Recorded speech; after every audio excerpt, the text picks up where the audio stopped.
মাজুলীত খহনীয়া প্ৰসংগক লৈ সত্ৰাধিকাৰ বিধায়কৰ তীব্ৰ বাকযুদ্ধ দক্ষিণপাট গৃহশ্ৰমী সত্ৰৰ সত্ৰাধিকাৰ জনাৰ্দন দেৱগোস্বামীক মিয়াৰ এজেণ্ট আখ্যা বিধায়ক ভৱন কামৰ এদিন পূৰ্বে মাজুলীৰ খহনীয়া সন্দৰ্ভত বিধায়কজনক সমালোচনা কৰিছিল সত্ৰাধিকাৰীগৰাকীয়ে আৰু এই সমালোচনাৰ পাছতেই প্ৰতিক্ৰিয়া ব্যক্ত কৰিছে ভৱন কামে বিধায়ক কামৰ দাবী মাজুলীত এতিয়া পূৰ্বৰ দৰে ব্যাপক খহনীয়া হোৱা নাই দক্ষিণপাট গৃহশ্ৰমী সত্ৰৰ সত্ৰাধিকাৰ জনাৰ্দন দেৱগোস্বামীয়ে এতিয়াও সত্ৰাধিকাৰ নিৰ্মালী গ্ৰহণ কৰা নাই বুলিও দাবী বিধায়ক ভৱন কামৰ তেখেতক মই দুখ নিদিওঁ তেখেতে এতিয়ালৈকে সত্ৰ অধিকাৰ লিষ্টত অহা নাই সত্ৰ অধিকাৰ প্ৰভুসকলে মোক যথেষ্ট আশীৰ্বাদ দি আছে তেখেতসকলৰ আশীৰ্বাদতে মই এইবোৰ কাম কৰিবলৈ সক্ষম হৈছোঁ তেখেত সত্ৰ অধিকাৰ লিষ্টত নাহিব পাৰে এইটো কাৰণে হ'ব পাৰে নতুবা মিয়া দলৰ এজন হৈ আহিব পাৰে এইটো মই উপলব্ধি কৰোঁ মাজুলীত যিমানবোৰ উন্নয়নমূলক কাম হৈছে আমাৰ চৰকাৰ দিনত আমাৰ মাননীয় মুখ্যমন্ত্ৰী ডাঙৰীয়াই নেতৃত্ব লৈ তেখেতৰ আশীৰ্বাদত এই কাম হ'বলৈ সক্ষম হৈছে তেখেতে যদিয়ে সত্ৰ অধিকাৰ লিষ্টত আহে তেনেহ'লে নিশ্চয় তেখেতেও বুজি পাব নতুবা এইটো মই উপলব্ধি কৰোঁ নতুবা মিয়া দলৰ এজেণ্ট হৈ আহিব পাৰে যদি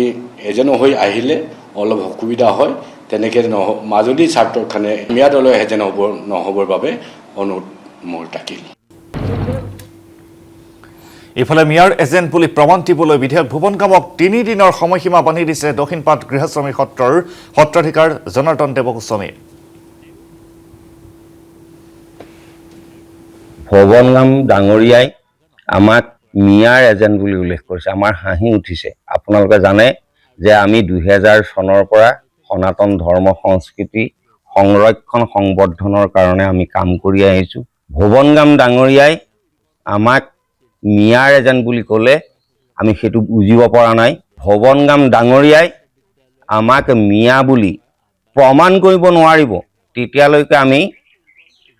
আমাৰ এই যুদ্ধখন অব্যাহত ৰাখিম আমি 3 দিন সময়সীমা বান্ধি দিয়া হৈছে যদি ভৱন কাম ডাঙৰীয়াই আমাক মিয়াৰ এজেণ্ট বুলি প্ৰতিপন্ন কৰিব নোৱাৰে তেতিয়াহ'লে আমি মানহানি কেছ আৰোপ কৰিম মাজুলীত ক'ৰবাত কিবা খহনীয়া হৈছে যদিও তাক কেন্দ্ৰ কৰি সত্ৰাধিকাৰে বিৰূপ মন্তব্য দিয়া উচিত হোৱা নাই বুলি প্ৰতিক্ৰিয়া গড়মূৰ সত্ৰৰ সত্ৰাধিকাৰ পৰমানন্দ গোস্বামীৰ আমি কোনো চৰকাৰৰ হৈ কথা কোৱা নাই কিন্তু চৰকাৰে যিখিনি কাম কৰিছে সেইখিনি আমি মাজুলীবাসীয়ে স্বীকাৰ কৰাটো সেইটো প্ৰয়োজন হয় ক'ৰবাত গৰাখহনীয়া হৈছে আমি মাজুলীবাসী হিচাপে ধৰক আমি দুখ প্ৰকাশ কৰোঁ কিন্তু সেই বুলি আমি ধৰক বিৰূপ মন্তব্য কৰি পেলাই গতিকে সেই চিন্তিত পৰিয়ালসমূহক আমি যদি আৰু উত্তেজিত কৰি দিওঁ তাৰ ফলটো কি পামগৈ কোনোবা আহি পেলাই বিৰূপ মন্তব্য কৰিব কিবা কিবি এইসমূহ কিন্তু মাজুলী আয়ে বৰ কষ্ট পায় এইবিলাক শুনি গতিকে এইবিলাক নহওক গতিকে আমি সকলোকে আহ্বান জনাইছোঁ চৰকাৰখন বা কোনো এজন মন্ত্ৰী বিধায়ক সত্ৰসমূহত আহে গতিকে তাত তেওঁলোকে আমাৰ পৰা পৰামৰ্শ লয় যে আজি ধৰক ক'ৰবাত ধৰক কৰদগুৰি হওক বা বিভিন্ন জেগাত গৰাখহনীয়া হৈ আছে গতিকে এইসমূহত যেতিয়ালৈকে ধৰক বিভাগীয় কৰ্তৃপক্ষই কাম আৰম্ভ কৰিছে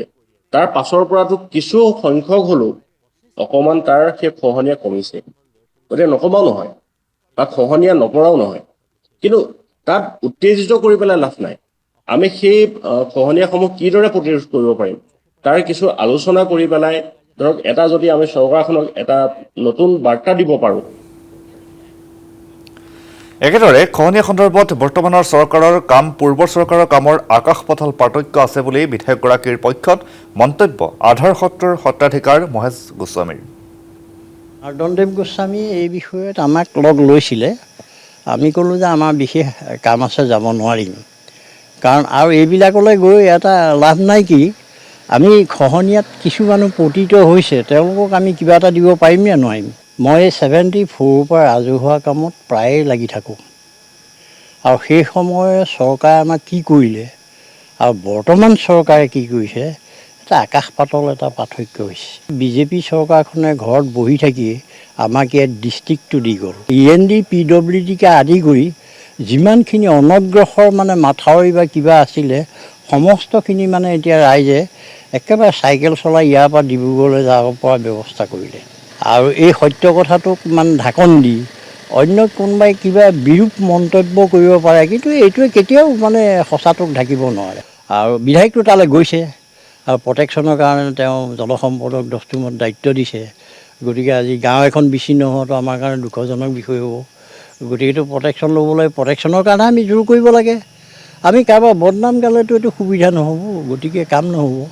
সেইকাৰণে আমি তেওঁলোকক বিদ্ৰোহ কৰি লাভ নাই। তেওঁলোকৰ দ্বাৰা আমি কামখিনি কেনেকৈ হাচিল কৰিব পাৰোঁ। তেওঁ বিগত 5 বছৰত কাম কৰিছে আৰু তেওঁ হয়তো বাকপটু নহ'ব পাৰে, কিন্তু কাম কৰাত তেওঁ মানে ক'তো গাফিলতি কৰা নাই।